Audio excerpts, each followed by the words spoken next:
Hello everyone and welcome to Cinderfall Gaming. I hope you're all doing well, I hope you're all staying safe, and most of all, I hope you're all fighting that war against the Grey.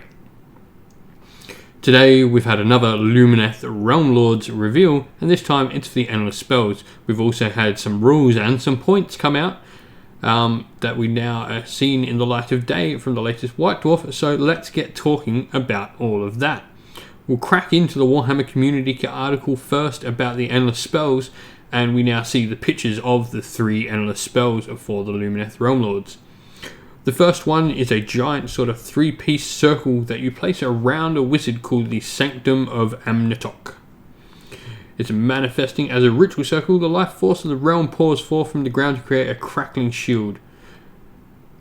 And so this is sort of like a barrier that the wizard casts upon themselves, and you subtract 1 from hit rolls from the wizard and add 1 to its save rolls for attack that target the wizard. In addition, at the end of the combat phase, it does some mortal wound splashback. Nothing significant on a 4 to 5, 1 mortal wound, and on a 6d3. It's a cool defensive spell for a wizard, and sort of really going with the whole sort of thing, the army being actually quite defensive despite being elves. Next up, we have the one you can see in the picture here, which is known as the Hessian Twin Stones. So this one gives us sort of half the picture, but I think with this one we sort of get the idea of what it's going to do. So it tells us when this model is set up, place a d6 beside it and with the 1 facing up. Each time a spell is successfully cast by a unit within 12 inches of this model and not unbound, after the effects of that spell have been resolved, increase the value of this dice beside the model by 1 to a maximum of 6. This doesn't tell us anything else besides this about this endless spell. However, one would assume that we're going to be using these dice to be able to add and subtract numbers to our casting and unbinding rolls, is what I'm thinking, and potentially maybe influencing our opponent's ones as well. They are twin stones, so maybe they're going to have opposite effects like that. It's an interesting mechanic and sort of buffs the already good magic that we will get to later that the Lumineth are looking like they're going to have. The last one is the Rune of Petrification. So this one, turn to stone. At the start of the movement phase and at the end of the movement phase, roll a dice for each unit that is within 6 inches of this model. So you're rolling both times, at the start and at the end. Cool. For each model within 6 inches of this model, on a 4+, the unit suffers d3 mortal wounds. In addition, subtract 1 from run and charge rolls for units wholly within 6 inches of this model. This ability has no effect on Lumineth Realm Lords. So you're effectively turning people to stone. That's pretty cool. And it's doing 2d3 mortal wounds if it, ends to the same target. And it's hitting each enemy unit. So you could start it near multiple enemy units and do it again. Like, this could be really, really good, this endless spell. Imagine this on like heroes clustered together, where you can get them all twice. It says nothing about being able to double tap units. That's really, really good in my eyes. And so it talks about, like, we'll get more info as they come.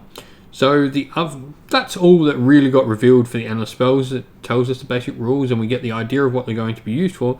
The interesting information came in there's some White Dwarf pictures that went around, so we've got a bit of info on some different units and points costs of different things within the Lumineth Realm Lords now. So there's a battle report in the next White Dwarf, and we do get the points of a bunch of different units for the Lumineth Realm Lords. We've got Archmage Teclis, who will be 660 points. The Light of Eltharion, 220, which is really interesting because we've seen a lot of his rules. At 220 points, I think we're going to be seeing a lot of Light of Eltharions in lists. He is really good value for those points. I did say I'd like him to be about 220 to 250. And, well, he's 220 is on the low end of what I wanted. So I'm quite happy with that. Teclis being 660, we're expecting a lot from him. And some of his abilities I'll talk about in a sec really help. We've got the Cenarion Cathalar. She's 140. Avanalor, the Stoneheart King. That's the dual-wielding battle cow. He is 360. And we've got an Alaris Stone Mage who's 130. For units, we've then got 10 Venari Aurelin Wardens, so that's your Spearmen. At 120, the Sentinels are 140, they're your Archers. Dawn Riders are 130 for 5. Both those first 2 units are in 10s, by the way, and then Stone Guard are 100 for 5. So we get to talking about Teclis, as I was mentioning. So one of the things we see is that Teclis seems to be able to automatically cast 4 spells each turn and choose them to be cast on a value of a 10. This is really cool. We then get sort of like the fact he can automatically cast 4 spells and the cast on a 10. It's nothing too broken, but automatically doing them is amazing. And we're assuming potentially that the Endless spell, the Twin Stones, potentially maybe able to up these 10s as well. So if that can happen, that could be some really cool mechanics to get working there for the army and really make Teclis a magical powerhouse. We get a look into one of the spells. So it's Protection of Teclis, allows Lumineth units within 18 inches to ignore wounds on a 5+. So it does just say wounds here, so it doesn't say mortal wounds. However, in battle reports, these are in sidebars where we're seeing them, so they could potentially be short-handed and mean both wounds and mortal wounds, but we'll have to wait and see what that go is. We've then got the Storm of Searing White Light, causes mortal wounds on every Chaos unit within 18 inch. Cool.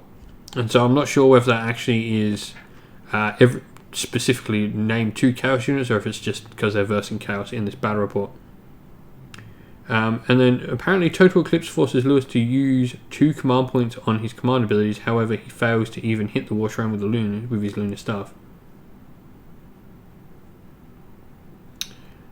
Not sure what that last one's about really. Total Eclipse, not really sure what that got to do with it. We do have a little bit more information as Avalon manages to pump 10 blue horrors. Cool. A little bit of info on him. So we then get the highlight of the game part at the end of the battle report. So Jervis's highlight of the game, this is what he says: I loved watching the Alaristone Guard getting stuck in. They're quite slow for elves, but boy are they tough to shift when they've got magical enchantments and battle traits activated. Infantry with a 3-up save is pretty nasty, but when you ignore the render -1 and -2, they become virtually unkillable unless you can drop mortal wounds on them. I was really proud of how they just marched into the Chaos Knights, did some damage, then endured, then fought the Chaos Warriors, the War Shrine, Sorcerer Lord, and there were still two of them left at the end of the battle. That's really, really good for 100 points. Because there's only 3 of them died. They do sound super survivable. A 3-up save, and like I said, ignoring Rend 1 and 2, which means you're going to need Rend 3, which is all but non-existent in the game, really.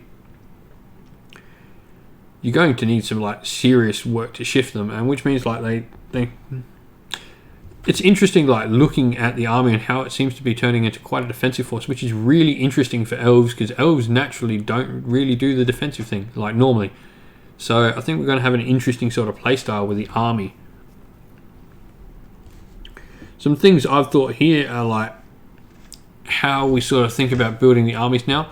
So like 5 Alaristone Guard, like if they're surviving that and they've got that potential, like what about 10 or 15, 300 points and 15 Alaristone Guard? This probably does mean they're coming in boxes of 5 as well.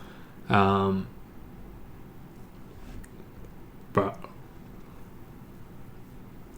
it's just an interesting sort of look at maybe what we've got in store.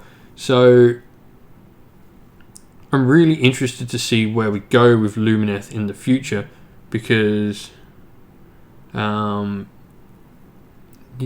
just don't quite know what to expect next now, because you can see in the picture we've got the war picks and the hammers, so I want to know what the 2 damage outputs of the 2 different weapons are. But I really do think the army is shaping up to be quite defensive.